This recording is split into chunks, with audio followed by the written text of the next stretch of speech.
In this tutorial, I'm going to show you how to add some commonly used functions to a spreadsheet.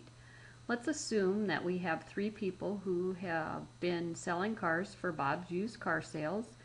They've sold cars in January, February, and March, and we want to look at the totals for their sales. We want to look at who had the highest sales, who had the lowest sales, and who had the average sales for the months of January, February, and March.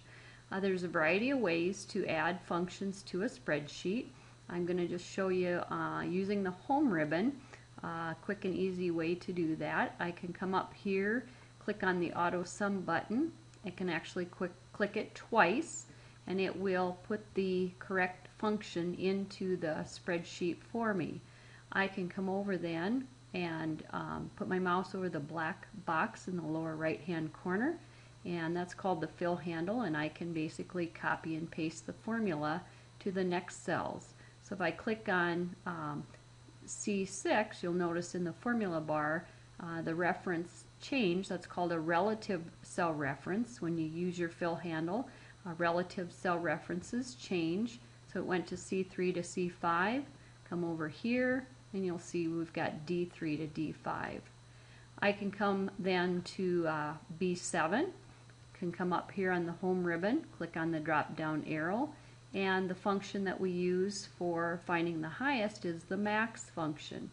Now you'll note when I pressed on that function or clicked on that function that Excel assumes that I want to include B3 through B6, that particular range. I would not want to include B6 in that range. So I'm going to click and drag through the range that I want to have selected or be part of the function. I'm going to hit my enter key. I can come back up then, and like I did before, I could use the fill handle, and I could fill handle over to copy and paste that same function. Instead of repeating the function over and over again, you can use the fill handle to save you a little bit of time. You can go to B8 then, again going up and using the home ribbon as a quick and easy way to put the function in. I'm going to use the min function for the lowest. Again, you'll notice that it goes up through the range, assumes that we want B6 and B8, which I do not want to include. So I'm going to click and drag through B3 through B5 and hit my enter key. We'll come back, mouse over the black box, the fill handle, and I'll fill handle over. And because each of these are relative cell references change, then the formula will change as I go from column to column.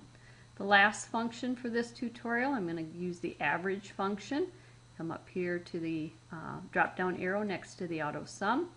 Going to click on average, and again goes up through the columns. So the important thing is when you're using the functions to make sure that you are checking your range to make sure that it is getting the correct range. I'm going to click and drag through B3 through B5, hit the enter key, and then I'm going to fill handle over so that I've averaged.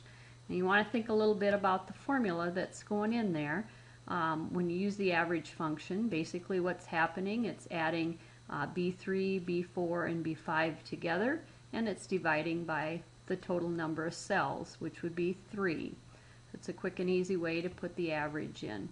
I could come over here to the right, and I might want to total each row in this particular spreadsheet. Quick and easy way to do that is to highlight all the cells, click the AutoSum button on the home ribbon, and it does them all automatically.